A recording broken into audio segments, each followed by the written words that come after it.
access to public eyes. What were you going to do? Go downtown and wear a sign that now everybody can weigh in on whether Sydney Sweeney is mid. Mid means that like she's only like a 7 instead of a 9. And you can go online and you can find thousands of comments from just doofuses around the world on every issue of appearance or whatever. And just too many voices. And yeah, it makes everybody crazy. Well, speaking of making everybody crazy, and I'm going to go down that path that Jacoby was teaching me about being an old man and everything like that. But apparently there's all these words that are AI generated, and this is an interesting article as well. They said spam, which I know what spam is, fluff, clickbait, and yes, I do know what clickbait is, journalism, churnalism, not journalism, churnalism, kitsch, and slop. These are all ways to describe mass-produced, low-quality content. So I see a lot of that when I'm watching TikTok, and yes, I do watch TikTok on a regular basis. The latter term is reserved for the newest variety, which comes from artificial intelligence. So apparently we've come up with these terms for bad AI and bad technology. So one problem is that this slop actually looks good. I saw a clip of cats people make cakes in the shape of cats, and then they cut the cake in front of a real cat, and the cat goes crazy seeing a cat cut in half. And it looks great, and I laughed. It's all AI. Not one clip of a cat getting cut in half and it all looks great, and we're monkeys for it. Speaking of slopping AI, and I'd love to hear Jacoby's thoughts around this and everything. I have become slightly addicted, just slightly, to these 2 new commercials that are very much active, I think, on TikTok and Instagram. But they are kind of kitschy and kind of bad and everything like that. But I was just wondering, Jacoby, because you do have dogs, have you been watching the dog podcast and the cat podcast? Because Ginger is hilarious, and Ginger is the cat on those things and everything. But it's basically cats and dogs making comments as to why they're better than humans and everything like that. But they are quite funny. If you've not seen them, go catch them and everything like that. So I don't know if you've ever watched them, but they are kind of kitschy and hilarious, whether a dog is a faithful companion or whether a cat has got humans as its servant, or maybe even some people would say slaves. But yeah, they're quite interesting, including comments on the different breeds and everything like that. So I don't know if you caught that. And I'm sure the video is all AI generated. Oh, it's totally AI generated. Yeah, I haven't watched it. I mean, AI is big. AI is huge. Yeah, AI is very big. Now, there are a couple of things that don't make any sense. Like, Ricky, you'll get a kick out of this. One of the problems that people complain about it, because it is AI generated, is, as we know, usually dogs have bigger ears. Like, their ears are usually big. So the headphones actually fit on the dog's headphones. But one of the AI complaints is that because cats are smaller, the headphones are never on the cat's ears. So that's part of what one of the complaints is that they can't get the headphones on the cat's ears in the AI generation, at least not in the current model. So some of the people, when they're commenting, they're like, why hasn't the cat got its headphones on its ears? When people talk about slop, there's a reason that 70% of Americans are overweight, because food got cheap and delicious. And so this AI you got slop for food. We get fat because we can't fight, nature wants us to like delicious food, and we can't fight like fun, sloppy entertainment generated by AI. We get fat on it. Well, it's not only the fact that you can doom scroll through it the same way you do with TikTok and everything else, but also it's the same. It's that easy creation of, hey, I can type in a few sentences, create whatever I want to. And hey, I've got more stuff to view and see what everybody else has typed up. So it's another variation of social media in a sense now, even though there's a lot more to it. But yeah, there's just another variation of social media that people are doom scrolling through. So yeah, it's AI slop. Yes, AI I mean, slop. I've made a lot of it. Yeah. Well, not a lot. I won't say a lot. But even in the slop, they're talking about how slop has not been a new thing, because one of the articles I was reading about was saying that one notable slop moment came way back in history when Johannes Gutenberg invented the movable type printing press in Europe. The device, which they called the ChatGPT of the 1450s, allowed the mass production of cheap printed material. And over the next 300 years, chapbooks and broadside ballads became the mainstay. Yeah, people went crazy in the end of the 1700s, beginning of the 1800s, novels would just break everybody's brains. The people reading fiction books was the death of the world.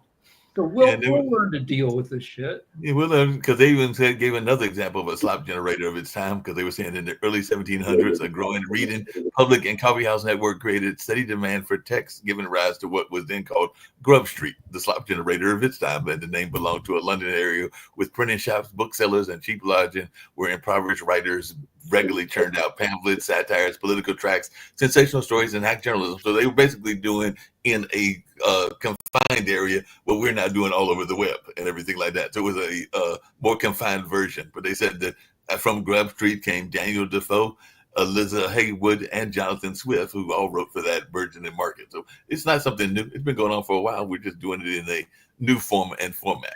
Hey, Chris, what's your take on all of this? Chris, you're on mute. Well, you guys have been talking AI. I've been doing some data stuff because that's what I do, right? So I want to go back for a second, just for a brief second, about Sydney Sweeney. Mm-hmm. So I did just a quick Google Trends, and Sydney Sweeney. In fact, I have it on my screen, but it's really sad. It's a sad situation because basically what it shows is that Sydney Sweeney has had more interest over time in Google than the Ukraine-Russian war. I mean, this is really a sad statement about what the situation is. I mean, do you realize that Azerbaijan and Armenia currently have and have had since March of this year a peace treaty? Yet I can honestly ask, does anybody really know that? I mean, there's stuff that is out there that if the media doesn't cover it, and they did cover it during that time frame, of course they haven't covered it since. But it's if Sydney Sweeney is getting more take on Google than the Ukraine-Russian war. The Ukraine-Russian war is taking lives. It's still taking lives to this day. What do you hear about the Ukraine-Russian war?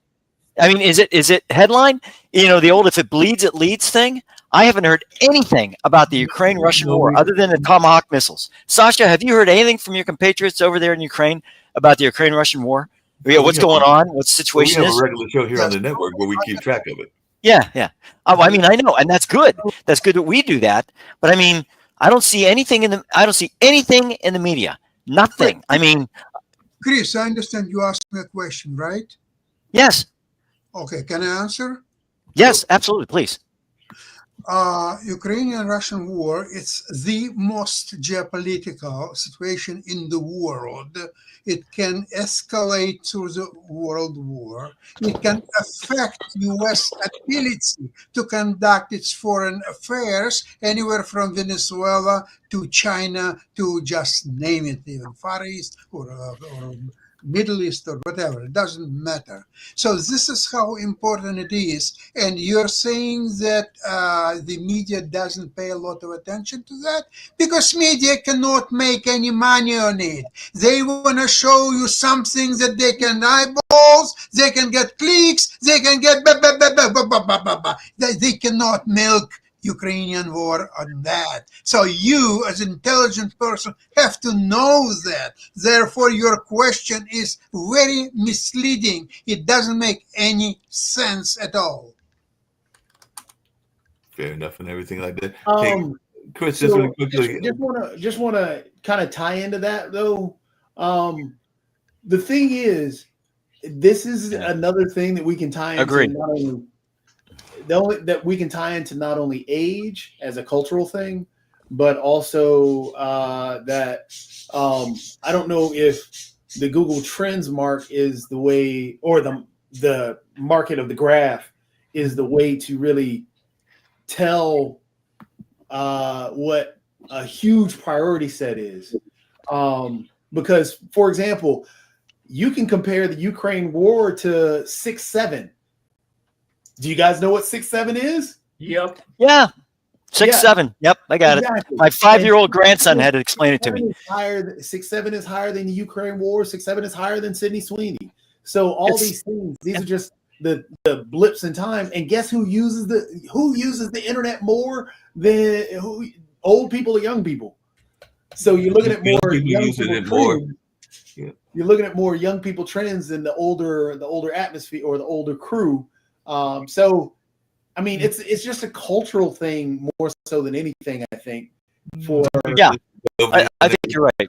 Yeah. But just really quickly, because I had a question for you, Chris, because you served in the military, if I remember correctly, and everything like Yes. that. I know Sasha did as well. But there's a new group of folks in the military. We were enemies around the world. Sidney Sweeney would be an influencer. There are a number of other influencers that we talked about in this particular show and in other shows. But apparently, military media, so influencers saying the Pentagon policies on social media monetization are vague and unevenly enforced. So I just wonder, as places, but with a military person, when you were in the military, would you have been one of those people that would have tried to be an influencer? And what is your thoughts? No. Trying to test the policy. So I'll give you an example.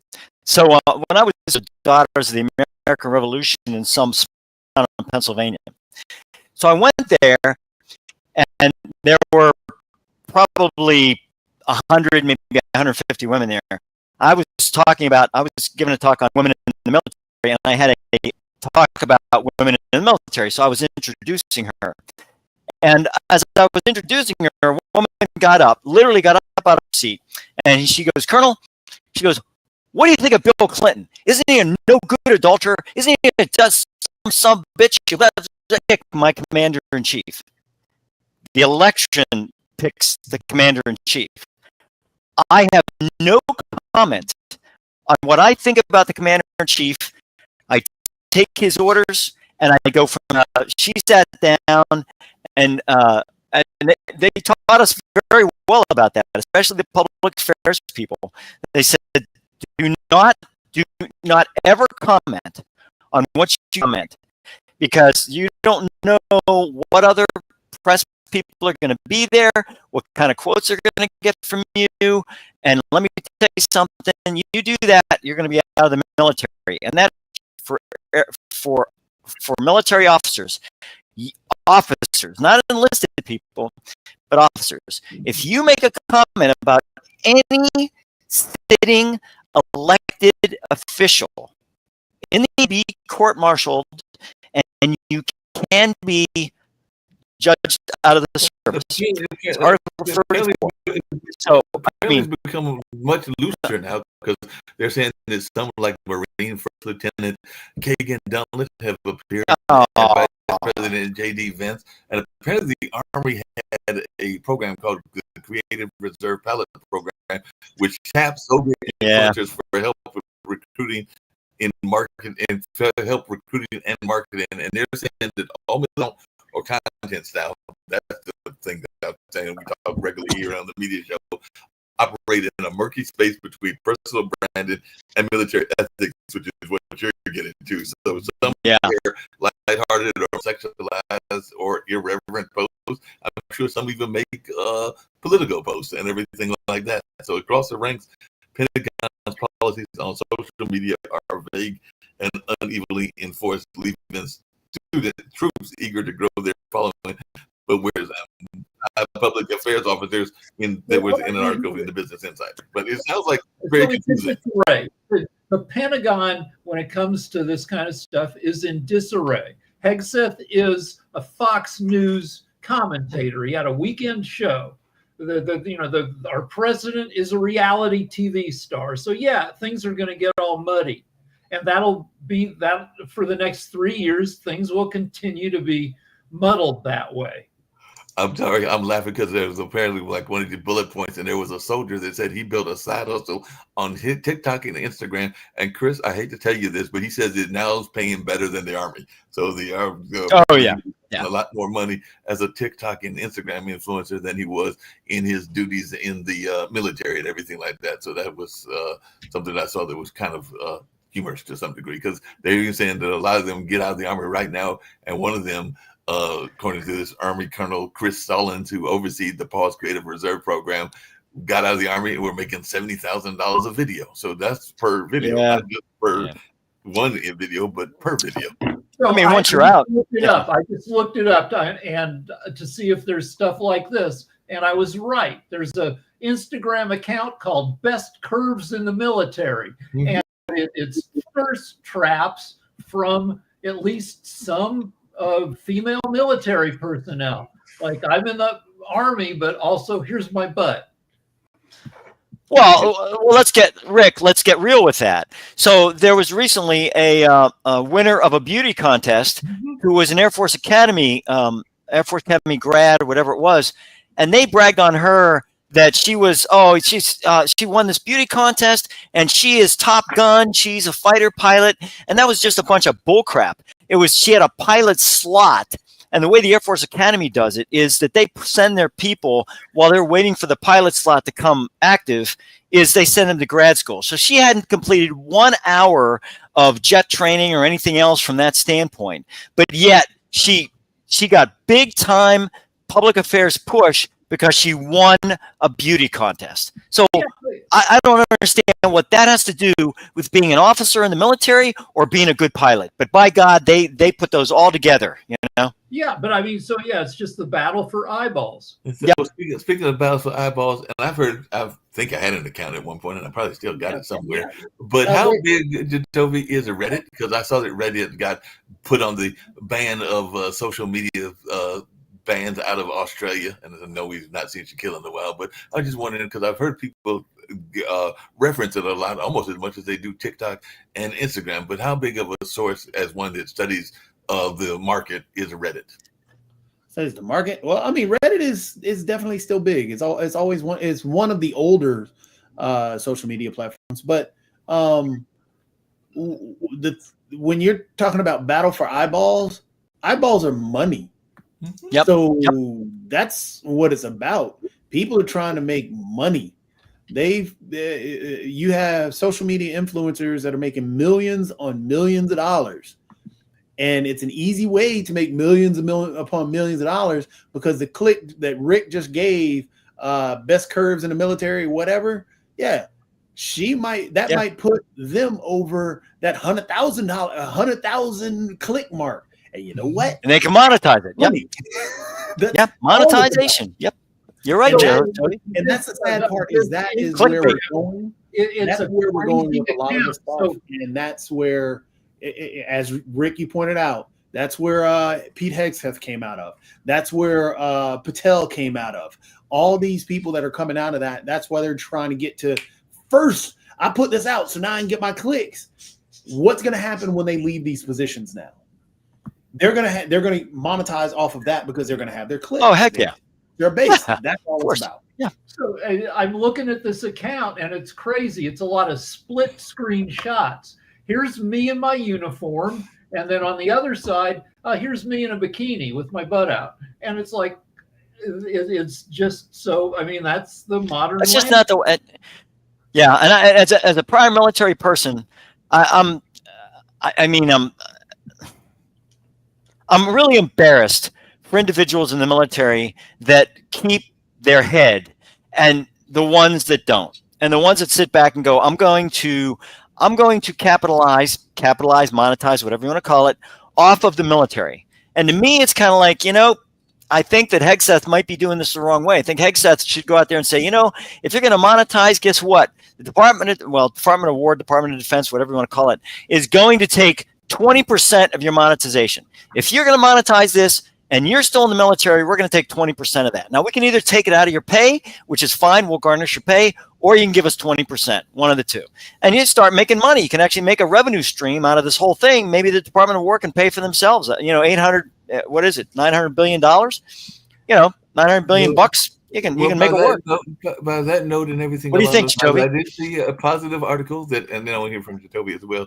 But apparently, as Hollywood and media, and we know they've been having these whole conversations, even about how they're going to do stuff with strikes and stuff like that. But as they seek new models to capitalize on unprecedented change in consumer habits, they're asking where the growth is going to come from. And there's a report now coming out that is offering some answers that includes a projection that as much as, and Nick will be glad to hear this, $1.3 trillion in new growth dollars will come to media, entertainment, internet, and B2B software companies by 2030. And they're saying that the roadmap for where to look for growth and where the money is going identified 4 key areas, which is highly loyal and active users, sports, so we might need to get some sports programming here on this network, creator impact on streaming, and what we talked about today, the growing perseverance of AI. So they're saying that it is going to be a booming industry, this newer type of media. So what is our take on that? Because we've heard about the collapse like with newspapers, but they're saying that a lot of things are going to be going up, including revenue from radio subscriptions and licensing fee,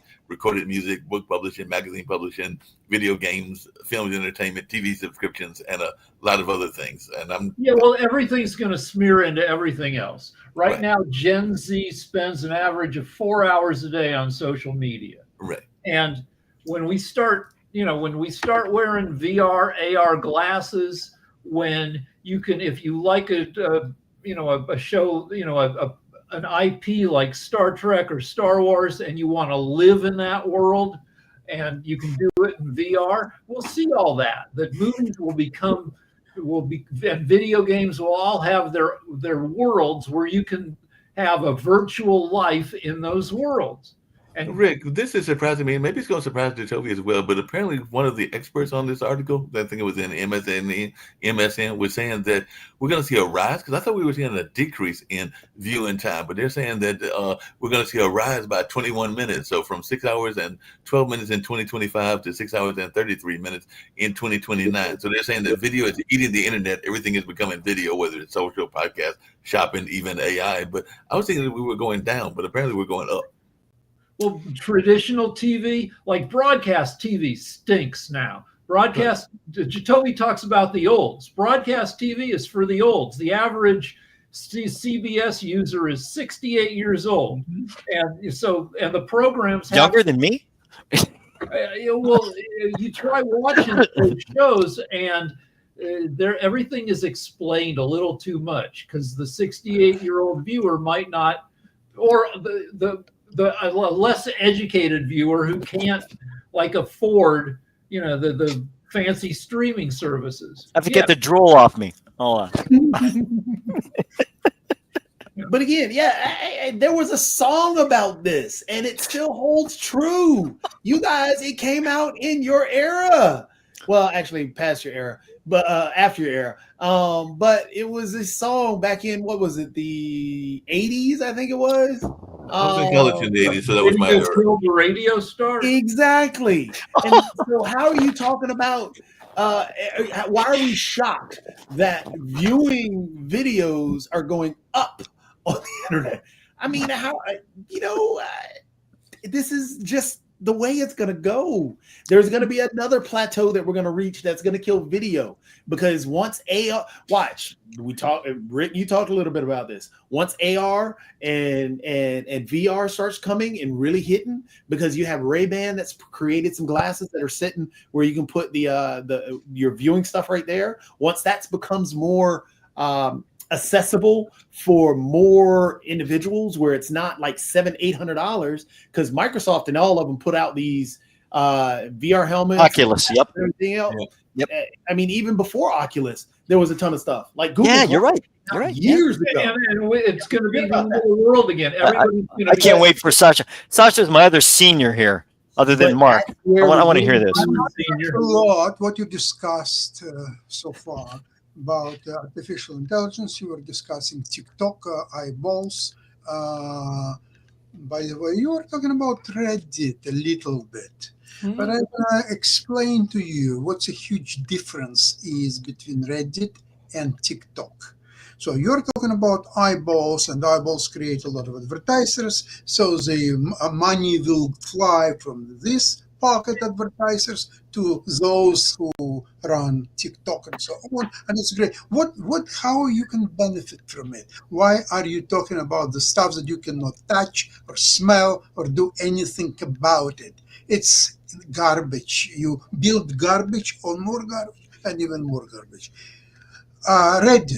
Reddit stock today is up 6%.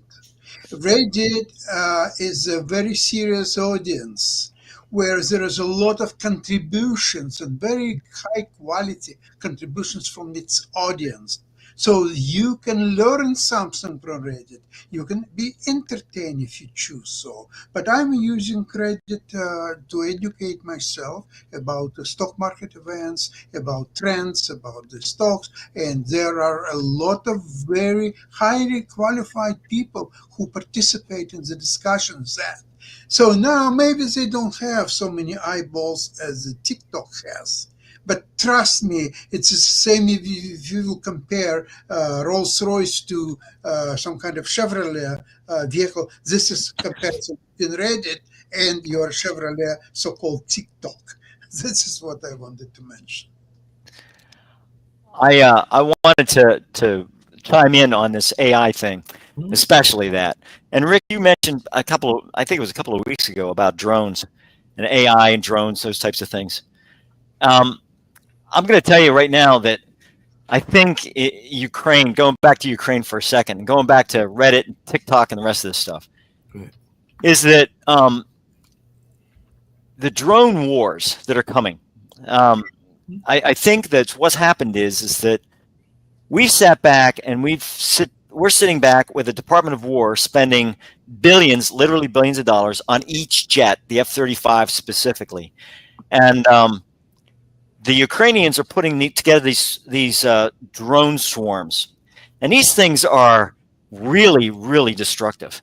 I mean, I don't think I've ever seen anything as destructive since the Katyusha rockets from World War II that the Soviets used. And these Katyusha rockets were just terrorist weapons, but they were just, I mean, they blew the Germans out of the water because there were so many of them that just came down on top of them, and they were scared the hell about those things. And I think using AI with drones to have drone swarms be able to do what they need to do is going to really, really blow war plans out of the water. I think it's going to be. How much did you say an F-35 costs? I think it's 1.2 billion. I think it's what it is per. You're spending $1 billion on a plane, and one reason it's so expensive is it has to have a human in it. So you need all these safety systems. You have to have. That's true. That's true. Yeah. So if you lose the human, you lose 95% of the cost. Yes. Anyway, speaking about F-35, Canada has evaluated its policy about buying the military planes, and they are touring up to Sweden. Saab produced a plane by the name Gripen, which cost a fraction of F-35 and almost as functional as F-35. So this is why, well, it's not only this plane. Canada is turning away from any purchases from U.S. unless something is produced uniquely in U.S. and you cannot find it elsewhere. But if you can, you buy, you even pay more money to buy stuff elsewhere, but not in U.S. This is Canadian policy. It's been spelled out. We've done the budget a couple of days ago, new budget, and it's all there. Now, speaking about front lines, drones, you know what's happening on the front lines in Ukraine? Russians are trying to infiltrate. They cannot take a territory from Ukrainians. So they're sending 2 or 3 people. They're hiding and they're getting somewhere. And they are waiting until Russian help will come. The problem only is they cannot get out to buy food or going, even if you're driving a car, you want to make a pee, you get out of the car, you'll be killed immediately by a drone which is watching as a hawk for your car, and the soon you leave it, you are killed. So this is a drone war, what's happening on the front lines, and this is why Russians cannot progress. They have 10 times as many more military men under their command than Ukrainians, but it doesn't help them.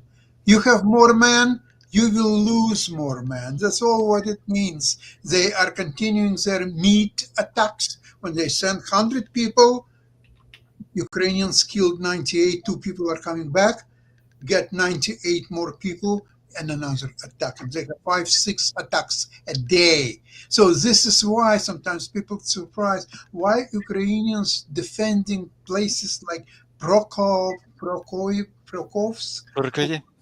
Yeah, why they need it, Why? Because they're killing Russians in proportion 10 to 1.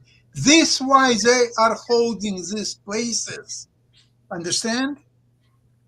Yeah, so nobody has made a war movie with modern drone warfare yet. Though there's a movie on HBO right now called Warfare, which shows how a battle was fought maybe 15 years ago with aerial surveillance, which gives you a little flavor of how, the troops are at the mercy of tech. And it's even more so now. So this is, and I guess the point to jump back to the cultural divide in terms of, and it's not an ageism thing, it's just a different view perspective. So how you're talking about there's not been a war movie. There has been some that have been dealing with, from shows like Black Mirror we've talked about before to, other movies that are out there.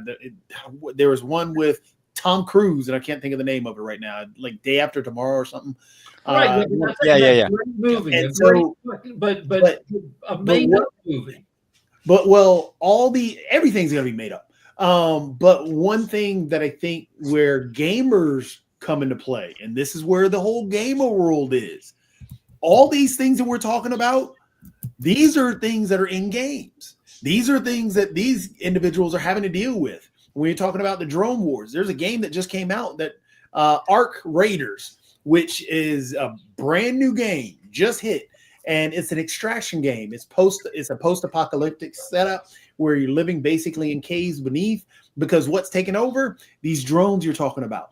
That AI technology, how it's supposed to chase after you and go after whomever, you're trying to extract people from the top level and protect and bring them back down to safety because they're trapped in an area where these drones are attacking. And what you're talking about though, Chris, with the AI technology, that's all this is. And you have to think about how the self-learning comes into play. That's right. When we were getting ready to wind down and everything like that, but really quickly, as we wind down, apparently there is a movie that literally is called Drones. It was called Drones.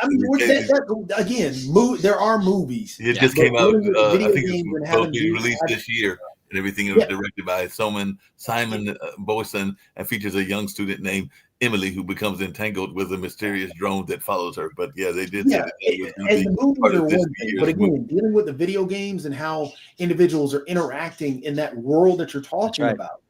And that's a whole different perspective I think a lot of the youth have, instead of just going to a movie and seeing, because if you want to talk about a real world thing where a lot of gamers and a lot of individuals who were in that video game world were able to overcome a particular time in our past. If you look at COVID, for example, that social interaction, a lot of gamers were already ahead of the game on, because they had that social interaction across the different gaming platforms that they were already using. So they were able to maintain that social connection, which everybody was suddenly getting accustomed to. So they had a lead there. So I think in that same vein, the world that you're talking about, Chris, with that drone technology, because it's coming, it's coming quickly. Hey, just really quickly, because I just thought I'd have fun with it, and we can go a few minutes over. But I typed in drone films, and I came up with quite a few, including Back to the Future Part 2 that has drone videotaping, Babylon AD that has an aerial drone attack, Blade Runner 2049 that has a flying car drone, Blair Witch, the new Blair Witch that has a drone-mounted camera, Body of Lies, which has drone surveillance, and Captain America, the Winter Soldier, apparently has a drone, as does The Chamber and Chappie and Eye in the Sky. And I'm sure that I could keep going. And the Terminator, The Matrix, and all the other ones.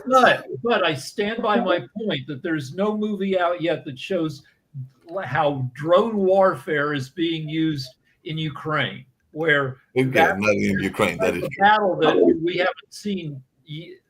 And we'll see it in the next couple of years. But it's where you step out of your car to take a piss and you get blown up.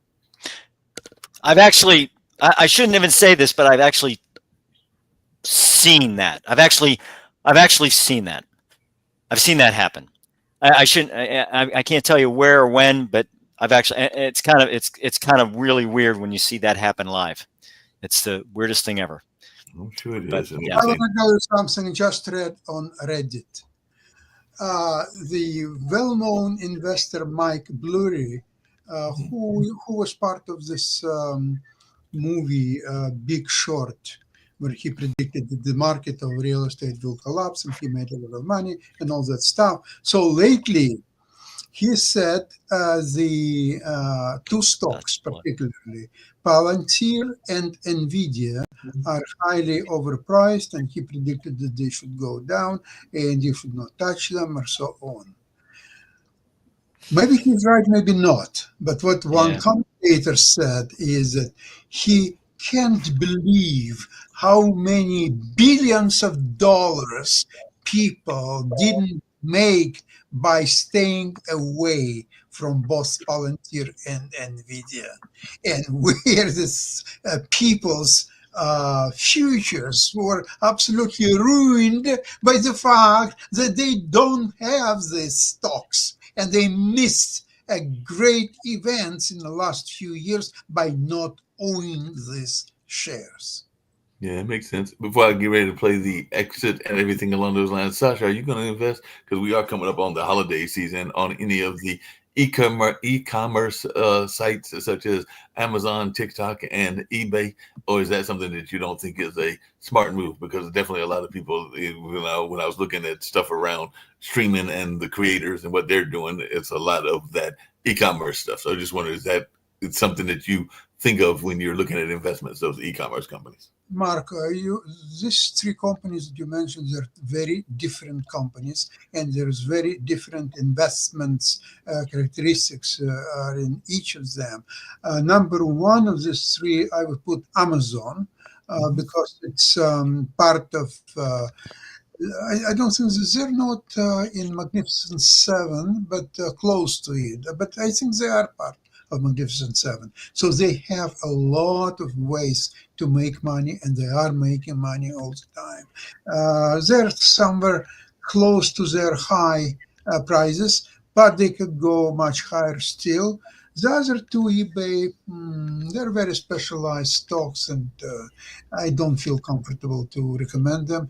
Amazon, yes. And don't forget the Magnificent Seven, as I mentioned on my program of Modern Investing.